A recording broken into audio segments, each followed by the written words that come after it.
sudden death, and obesity. The Prophet Muhammad, peace be upon him, foretold that among the signs of the last day is that there will be an increase of sudden deaths.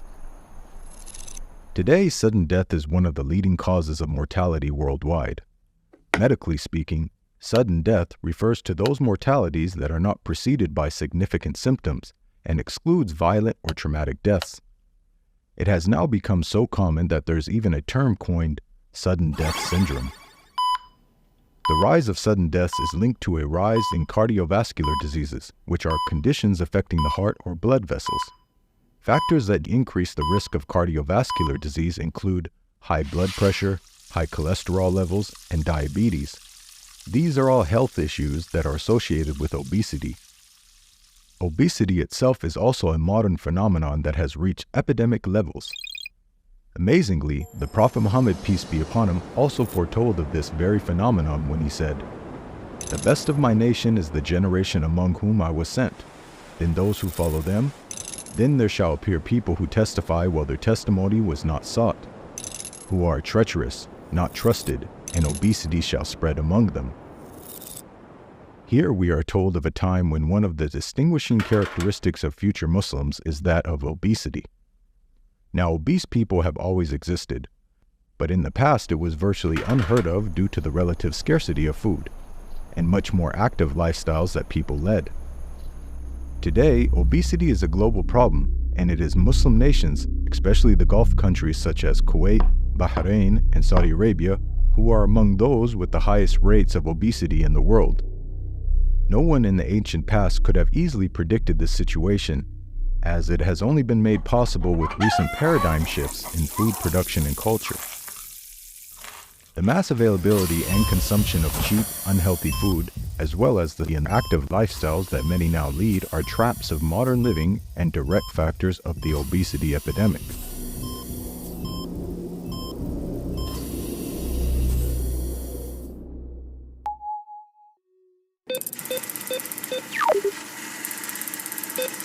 Globalization of trade.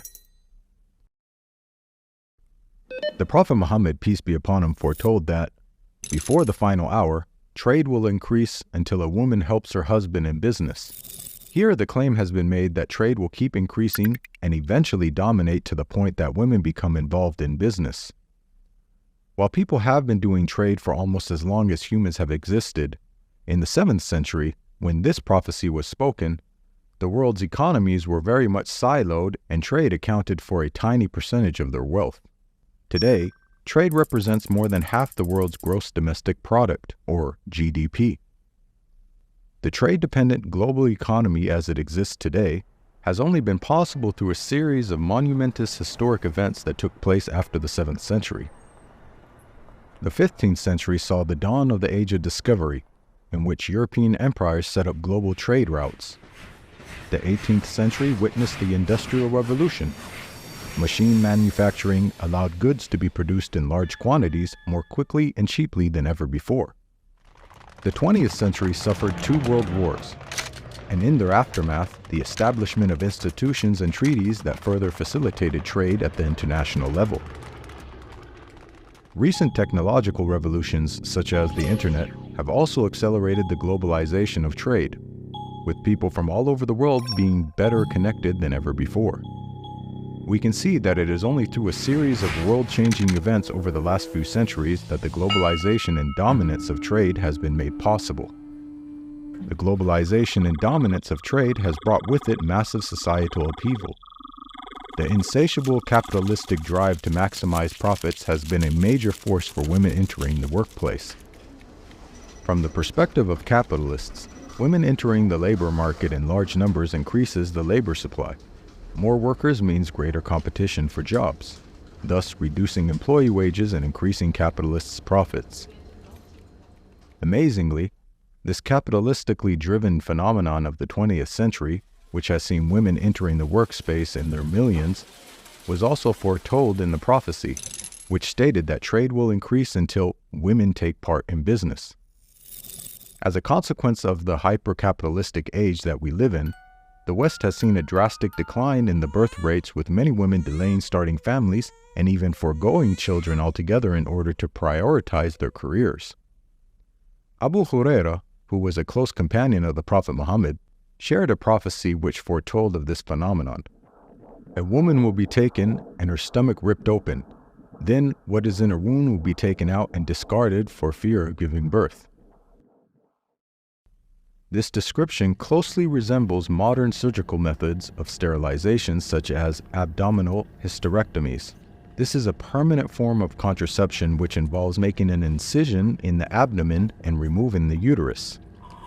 While today this surgery is no longer used for the purposes of preventing pregnancy, back in the 1950s and 1960s, hysterectomies accounted for an enormous percentage of sterilizations, thus fulfilling the prophecy.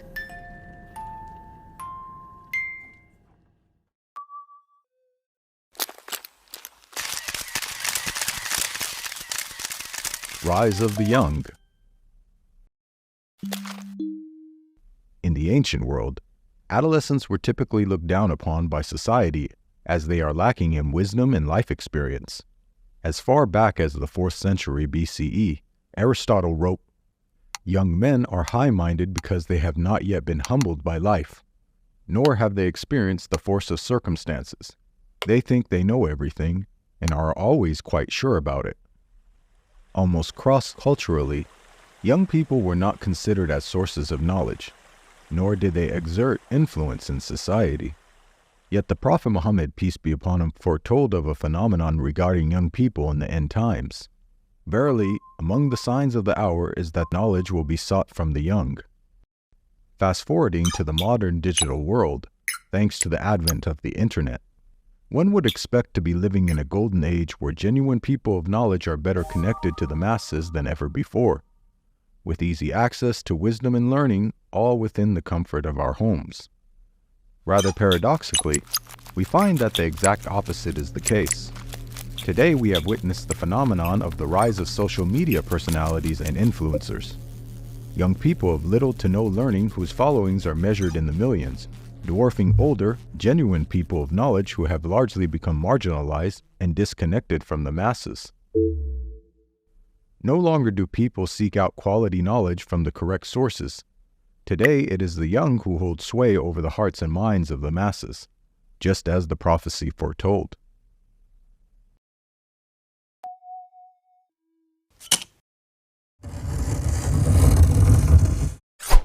The Mongol hordes. The Prophet Muhammad, peace be upon him, foretold of a military threat that the Muslims would face when he said, "The hour will not be established until you fight with the Turk, people with small eyes, red faces, and flat noses. Their faces will look like shields coated with leather. The hour will not be established until you fight with peoples whose shoes are made of hair." This prophecy was fulfilled in the 13th century when the powerful Mongol Empire invaded the heart of the Muslim world. The Mongols are non-Arabs whose primary distinguishing features are their reddish complexion, round shield-like faces, and small eyes. Here is a contemporary portrait of the Mongol Emperor Kublai Khan, whose features perfectly match the prophecy's description. Note also the prophecy's mention of shoes made of hair. Again, this accurately describes the Mongol footwear, which consisted of boots covered in fur that were worn to protect against extreme cold temperatures.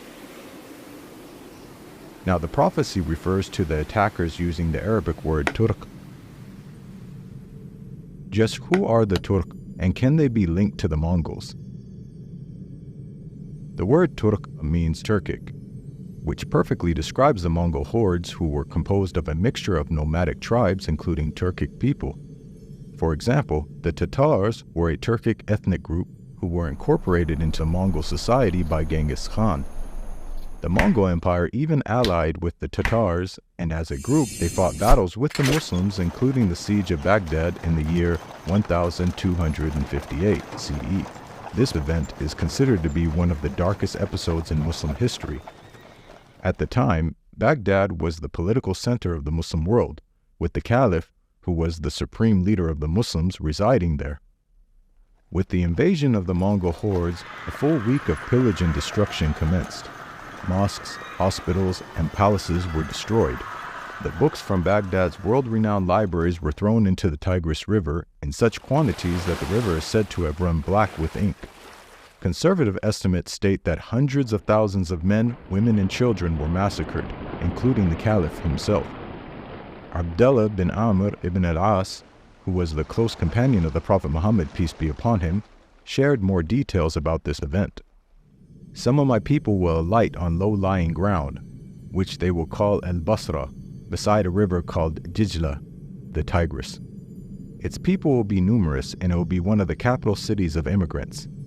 At the end of time, the descendants of Qantura will come with broad faces and small eyes.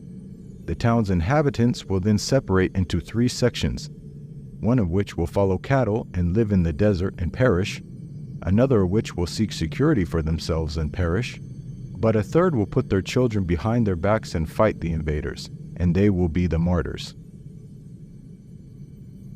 We can see that this prophecy also mentions an attack by people with broad faces and small eyes, linking it to the previous Mongol prophecy. We are provided with some additional details that accurately identify the exact location of the Mongol invasion, a city by the name of Basra. It is said to be founded by the Muslims and located next to the Tigris River. Historically, this was fulfilled when the city of Basra was built in the year 636 CE. Like Baghdad, the city of Basra is also located in modern-day Iraq. In fact, Basra and Baghdad are connected because Baghdad had 4 gates, one of which was known as the Gate of Basra.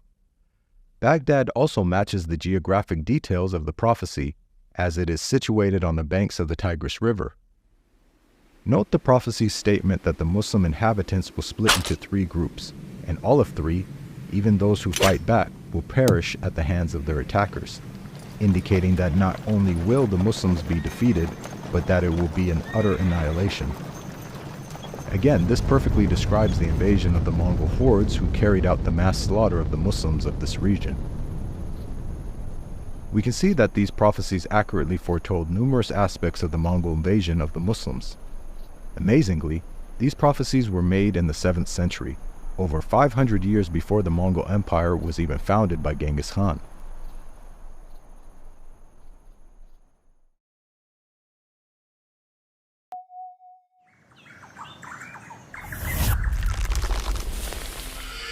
Heresy and disbelief. The Prophet Muhammad, peace be upon him, foretold of the rejection of his teachings when he said, "Indeed, I have been given the Quran and something similar along with it. But soon there will be a time when a man will be reclining on his couch with a full stomach, and he will say, 'You should adhere to this Quran. What you find that it says is permissible, take it as permissible. And what you find it says is forbidden, take it as forbidden. But indeed, whatever the messenger of God forbids is like what God forbids.'" This perfectly describes a modern phenomenon we have witnessed whereby heretical groups of Muslims attempt to delegitimize the Sunnah, which is the prophetic traditions of Muhammad, in order to escape the definitive interpretation it provides of the Quran so that they can reform the religion and follow their own desires. One example of such a heretical group is the so-called Quranists, or Quran-only Muslims, who claim to follow only the Quran and reject the entirety of the Sunnah. The Prophet Muhammad, peace be upon him, even foretold of a time when heretical groups will be so widespread that entire mosques will be filled with disbelievers. An age will surely come when people gather and pray in the mosques, while there is not a single believer amongst them. Today we find mosques founded by heretical groups such as the Ahmadiyya, who reject fundamental tenets of Islam such as the finality of Muhammad's prophethood, and are therefore considered by a consensus of Muslim scholars to be disbelievers outside the fold of Islam.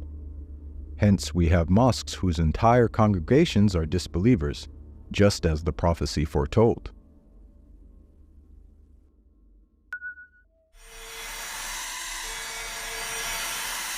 Construction in Mecca and Medina. The Prophet Muhammad, peace be upon him, foretold of the future state of his mosque in Medina in the end times. The Antichrist will come, climb on the top of Mount Uhud, look at Medina, and say to his companions, "Do you see this white palace? This is the Mosque of Ahmed." The The mention of the Mosque of Ahmed here is referred to the Prophet Muhammad's mosque in Medina known as Masjid al-Nabawi. At the time this prophecy was spoken, the mosque was a small, modest structure comprising of mud bricks and palm tree branches.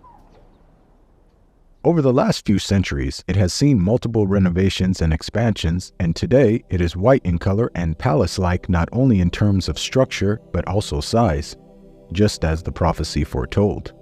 In fact, the mosque is now so big that not only is it visible with the naked eye from Mount Uhud, the mountain mentioned in the prophecy, which is located around 10 kilometers away, but it can even be seen from outer space. Now, one may argue that this could all just be a self-fulfilling prophecy. In other words, the Muslims who renovated and expanded the mosque's structure did so in accordance with the prophecy, and hence forced it to come true. But there are also prophecies in relation to construction in Mecca and Medina that cannot have been easily manifested. For example, Abdullah bin Amr ibn al-As, who was a close companion of the Prophet Muhammad, shared the following prophecy about Mecca. So when you see in Mecca that channels have been dug, and its buildings reach the tops of the mountains, then know that the hour has cast its shadow over you. At the time that this prophecy was shared in the 7th century, the tallest man-made structure in the world was the Great Pyramid of Giza.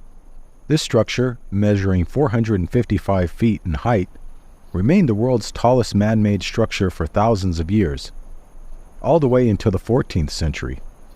While this structure is massive, it in no way rivaled mountains in stature, which are defined as landforms reaching around 2,000 feet above sea level. Today, Mecca contains some truly colossal structures. The famous Mecca Clock Tower is currently the 3rd tallest building in the world, measuring 1,972 feet in height, rivaling the mountains in stature and fulfilling the prophecy. This has only been made possible with modern advancements in construction technology, along with the discovery of oil, thus providing the people of the region with vast deposits of wealth and facilitating such building projects. Now we've analyzed a number of prophecies which were made over 1,400 years ago and have seen how Muhammad, peace be upon him, has accurately foretold many things. Purely from a standpoint of basic probability, for someone to accurately guess about such future events, which span different areas and multiple time periods, many of which were outside the sphere of Muslim influence, to give so many predictions without making a single mistake is utterly impossible. This is clear evidence for the prophethood of Muhammad and his inspiration by God, who declares to mankind in the Quran, "Your companion Muhammad is neither astray nor being misled. Nor does he say anything of his own desire. It is no less than inspiration sent down to him. He was taught by one mighty in power."